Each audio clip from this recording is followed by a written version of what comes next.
Hey guys, welcome back to another Dragonheir Silent Gods video. In today's video, we're going to be showcasing my second of 6 Chaos Shadow teams in the Ice and Radiance element against the boss Alton. Before I get into the video though, just a huge shout out to the sponsor of today's video, Dragonheir Silent Gods. A huge thank you to them as always for supporting my channel and helping me to continue to pump out content for you guys. And if you are interested in playing Dragonheir or supporting the channel, please do make sure you hit the link in the description or the pinned comment to get involved today for free. So, the team I'm going to be showcasing today is, let's jump into it, have a little look. So I've got them marked in order. So we've got Ice 2. So let's have a little look here. So first of all, I'm using Urian as my tank. He is wearing the Ancestral Protection set to reduce the damage everybody else in my team is taking. He's built with a good amount of HP, a good amount of defense, and enough accuracy to place his attack down on his battle skill. He's not booked at all, so it's kind of a case of waiting for his very long cooldowns. He is wearing the Spiritual Incense Burner to try and get that ultimate skill back as soon as I can.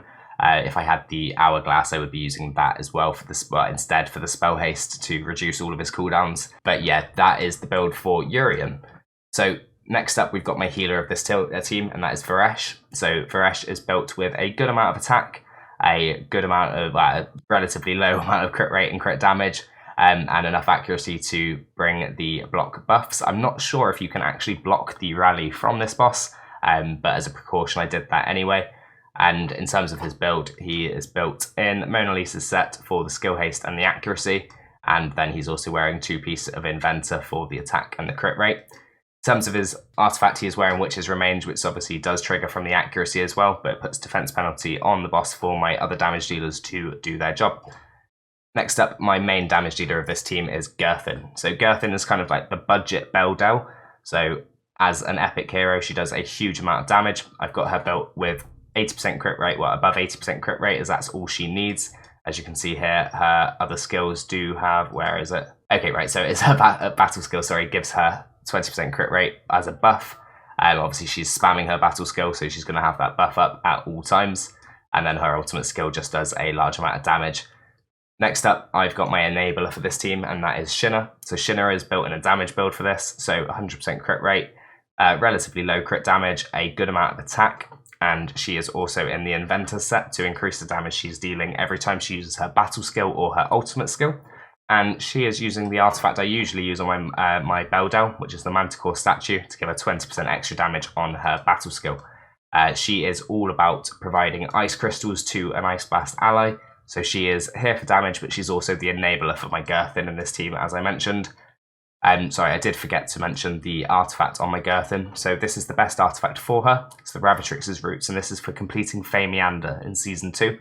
So for epics and rares, this gives double the effect. So she'll gain 60% attack, and then an additional 30% instead of the 15% that legendaries would get, and also 30% extra HP as well. So in general, overall, she's getting a huge amount of attack from having this artifact. The last person in my team is actually a common, so I've got Kato in here. The real reason he's here is to fill a spot, because I wanted to get the elemental bonus, but at the same time, having defense up on all allies on a 16.7 second cooldown for 10 seconds is not a bad thing at all. It does help my team to survive longer, which is why you can see he's built in 2 different sets that will give him extra skill haste, and he's also using the Gatekeeper's Staff to give me more skill haste.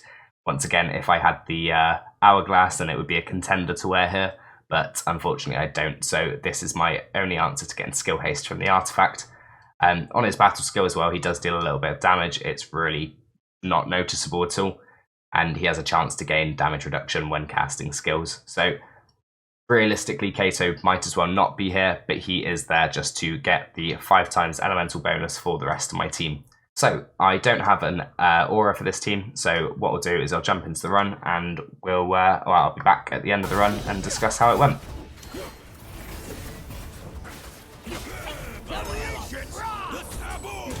Icebound world. Rest in ocean deep.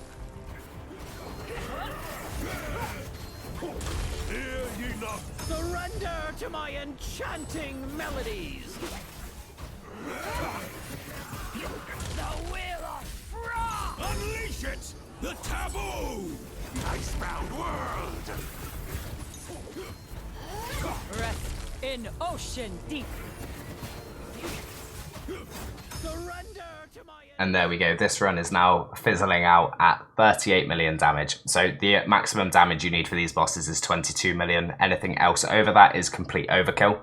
Like I said, Kato was really here just as a filler. He wasn't necessary at all. I could have easily hit 22 million without him with this team.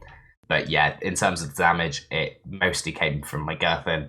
Obviously, Shinna did a good amount of damage as well. And I mean, Varesh helped as well, but mostly here for just the healing, just to keep everybody topped up for long enough. And obviously to provide Witch's Remains as well. So really, that is everything for this team. So a huge thank you to everybody for watching this video. Just to remind you guys as well, if you are looking to get involved in Dragonheir or to support the channel, please do remember to click the link in the description or the pinned comment and get involved with Dragonheir today. It does help me out massively. And as well as that, just a huge thank you to the sponsor of the video today, Dragonheir Silent Gods. So thank you very much, and I'll see you in the next one.